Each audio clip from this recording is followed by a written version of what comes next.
After my apartment burned, my parents said, "Not our problem," until the fire investigator knocked on their door. The night my apartment burned down, I stood barefoot across the street, watching everything I owned turn into smoke. The flames were so bright they made the sky look like sunrise. Sirens screamed. Neighbors whispered. Someone wrapped a blanket around my shoulders, but I couldn't feel it. I couldn't feel anything. All I could think was how. My name is Daniel. I'm 28 years old. And that apartment wasn't just a place to sleep. It was the first thing in my life that was truly mine. I grew up in a house where nothing ever felt like it belonged to me. My parents believed in tough love. That's what they called it. If I cried, I was weak. If I failed, I was embarrassing. If I succeeded, it was because of them. When I moved out at 24, it wasn't dramatic. No shouting. No tears. Just my father standing in the doorway saying, "Don't come back asking for help."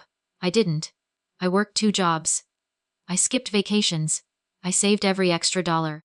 That tiny bedroom apartment with the cracked kitchen tiles and squeaky door. It was freedom. And now it was burning. That night, after the fire trucks left and the building was declared unsafe, I called my parents. Not because I wanted to. Because I had nowhere else to go. My mother answered. "Hello, Mom," I said, my voice shaking. "There was a fire. My apartment's gone." Silence. Then she said, calm and flat, "Are you hurt?" "No." "Well, that's good." I waited for the next words. The ones parents are supposed to say. "Come home. We'll figure this out. You're our son." Instead, she sighed. "Daniel, you chose to live on your own. These things happen. It's not our problem." It felt like someone poured ice water down my spine. "Mom, I just need a place for a few days. Until I figure something out." "I'll talk to your father," she said. I heard muffled voices in the background. Then my dad took the phone. "You're almost 30, he said. "If your place burned, that's unfortunate. But we warned you about living in cheap buildings." "I had insurance," I said quickly. "But it'll take time. I just need a week." "You made your choices," he replied. "We're not responsible for your problems." And then he hung up. I stood there in the dark parking lot, phone in my hand, listening to the empty dial tone. Not our problem. The next few days were a blur. I slept on a coworker's couch. I filled out insurance forms. I tried not to think about the photos, the books, the laptop, the small box of childhood drawings I had secretly kept. Gone. The fire department said it started in the wiring. Old building. Faulty system. Just bad luck. That's what I told myself. Until 3 weeks later, when a man in a gray suit knocked on my temporary rental door. "Daniel Carter?" he asked. "Yes." "I'm Investigator Morales. I'm assigned to your apartment fire case." My stomach tightened. "I thought it was electrical." "That's what we thought too," he said carefully. "But new evidence suggests otherwise." I felt my heartbeat in my throat. "What kind of evidence?" He glanced down at his folder. "Accelerant traces were found near your kitchen entrance. Someone may have intentionally started the fire." The world went silent again, just like that night. "Intentionally," I whispered. He nodded. "We're investigating possible arson." I laughed. But it came out wrong. "Who would burn my place down?" "I don't have enemies." "Sometimes," he said quietly. "It's not about enemies, it's about motive." Motive. That word stayed with me long after he left. A week later, he called again. "We need to ask you some questions," he said. "Specifically about who had access to your apartment." "No one," I said. "Just me." "You're sure?" "Spare keys." I hesitated. "My parents had a copy. For emergencies." He didn't say anything for a moment. "Can you give me their address?" When I hung up, my hands were shaking. No, it couldn't be. My parents weren't cruel, they were cold, distant, but not criminal. Right? 2 days later, my phone rang again. "Daniel," Investigator Morales said. "We visited your parents." My throat went dry. And there were inconsistencies in their statements. Inconsistencies. "Your father claimed he hadn't been near your building in months. but traffic camera footage shows his car parked nearby the night of the fire. The room started spinning. That doesn't mean. We also found a gas can in their garage with traces matching the accelerant from your apartment. I couldn't breathe. No, I said. There has to be a mistake. Daniel, he said gently, did you recently have any conflict with them? I thought about the last conversation before the fire. I had called to tell them I was applying for a promotion. A manager position. It would double my income. My father had laughed. You think you're better than us now? That's what he said. And I remembered something else. The week before the fire, my mom had asked if I was struggling financially. I told her no. I told her I was finally stable. She went quiet after that. Back on the phone, my voice broke. They didn't like that I didn't need them. Investigator Morales didn't respond. He didn't need to. The next month was a nightmare. My parents were questioned. Then arrested. Arson, insurance fraud attempt, endangerment. It turned out they had assumed I didn't have full coverage. They thought the building's insurance payout would create chaos. That I'd be forced to come home. That I'd need them again. They didn't expect the investigation to go deeper. They didn't expect cameras. Or chemical tests. Or consequences. The day I was called to give a statement in court, I saw them for the first time since that phone call. My mother looked smaller. My father avoided my eyes. I thought I would feel anger. Instead, I felt something worse, grief. Grief for the parents I thought I had. Grief for the love I kept chasing. In court, the prosecutor asked me how their actions affected me. I swallowed hard. They didn't just burn my apartment. I said. They burned the last part of me that still believed they cared. My father finally looked at me then. Not with anger. With something like fear. They were convicted. Not for long prison terms. But enough to stain their record. Enough to shatter their reputation in the small community they cared so much about. After everything, people asked me if I felt satisfied. I didn't. Justice isn't the same as peace. The insurance eventually paid out. I found a new apartment. Bigger, brighter, with windows that let in morning sun. I bought new furniture slowly, carefully. But the most important thing I rebuilt wasn't made of wood or brick. It was boundaries. I stopped answering their calls. I stopped hoping for apologies.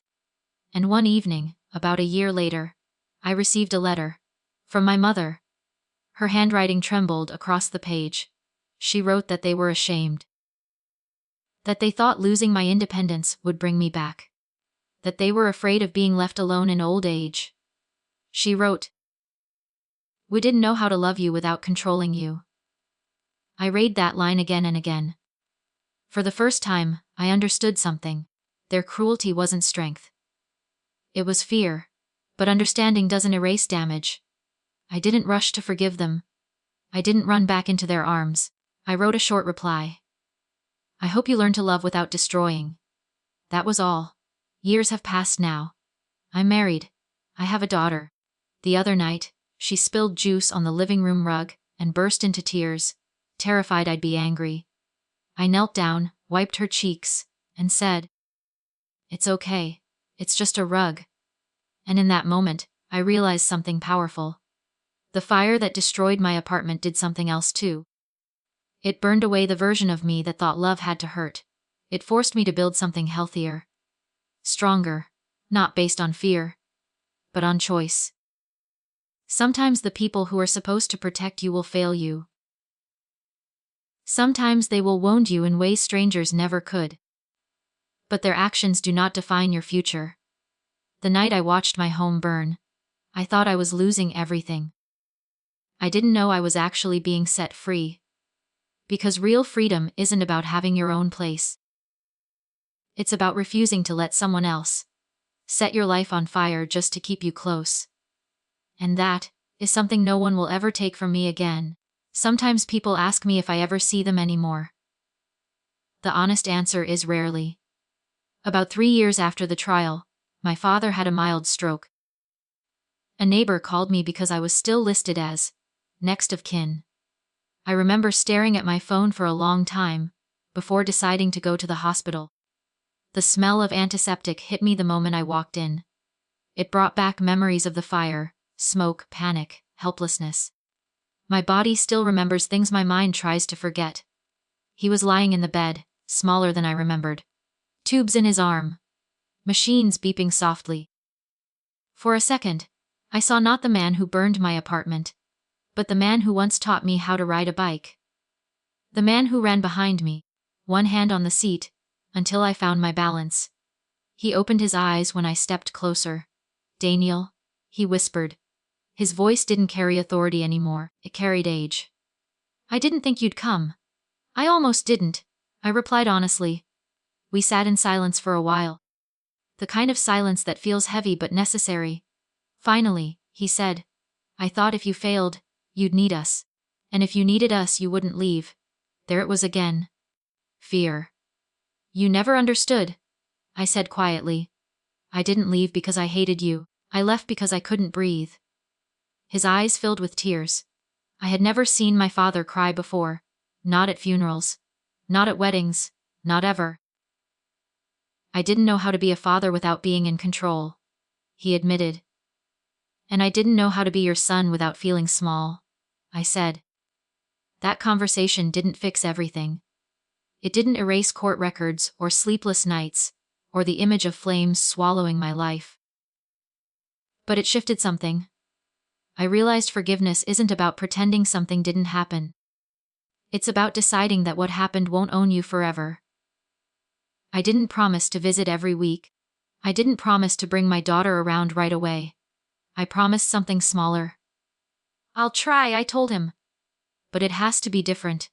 And it was, slowly, carefully. My mother called more often after that, but her tone had changed. Less criticism, more listening. She asked about my daughter's school projects. She sent birthday cards that didn't include advice or warnings. It felt unfamiliar. Almost awkward. Healing often does. One afternoon my daughter, she was 5 then, asked me, "Daddy, why don't we see Grandma and Grandpa a lot?" Children ask questions with no fear. Just curiosity. I thought for a moment before answering. "Because sometimes grown-ups make big mistakes," I said. "And it takes time to learn how to do better." "Did they say sorry?" she asked. "Yes," I replied. "Then that's good," she said simply, and ran off to play. If only life were always that simple. But maybe in some ways it is. Years later, when my father passed away, I stood at his funeral feeling a strange mix of sadness and closure. People spoke about his work ethic, his discipline, his strength. I stood up at the end and said something different. "My father believed that strength meant control," I said. "But near the end of his life, he learned that real strength is letting go." I'm grateful we had time to understand each other, before it was too late. My mother hugged me tightly afterward. Not the stiff, polite hugs from before. A real one. The kind that says I'm trying. After the service, I drove home to my family. To the house I bought without fear. To the life I built without asking permission. That night, I sat on my back porch alone. The sky was dark, quiet, no sirens, no smoke. Just peace. I thought back to that night years ago. Standing barefoot across the street as my apartment burned. If someone had told me then that the fire would eventually lead to growth, to boundaries, to difficult but honest conversations, I wouldn't have believed them. Pain never looks like a gift when you're inside it. But sometimes, destruction reveals what was already broken. My parents didn't burn my apartment because they hated me. They burned it because they were terrified of being irrelevant. And I almost spent my life trying to prove I wasn't leaving them behind. Now I understand something deeper. You can love your parents. You can understand their fears. You can even forgive them. But you are not responsible for fixing what they refuse to face. The fire investigator didn't just uncover arson that day. He uncovered a truth I had ignored my entire life. I was never too independent. I was never ungrateful. I was simply trying to grow. And growth can feel like betrayal to people who are afraid of change. If you're listening to this and you're building something on your own, and someone tells you that your independence is selfish, remember this. A healthy love doesn't burn down your world to keep you close. It stands beside you and watches you rise. I lost an apartment. I lost illusions. I almost lost hope. But I gained something far more valuable. The courage to build a life where love is not a threat, and where home is not something that can be set on fire.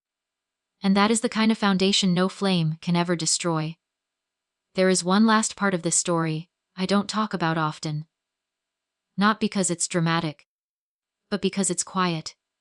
And sometimes the quiet parts are the most important.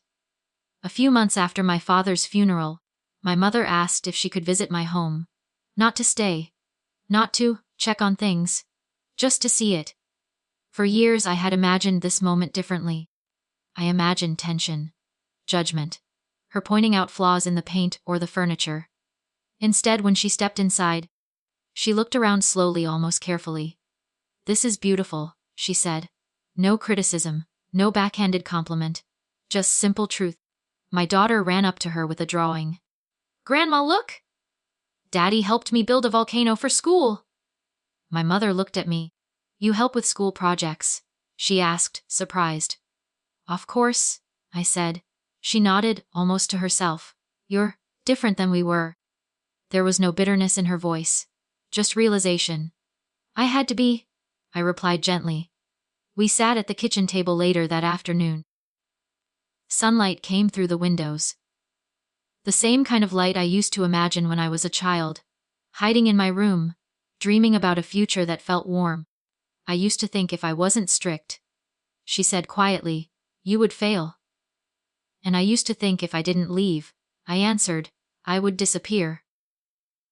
She reached across the table, hesitated, then placed her hand over mine. "I'm sorry we tried to pull you back by breaking you." Those words, they didn't erase the fire, but they cooled something that had been burning inside me for years. We can't rewrite what happened. The court records still exist.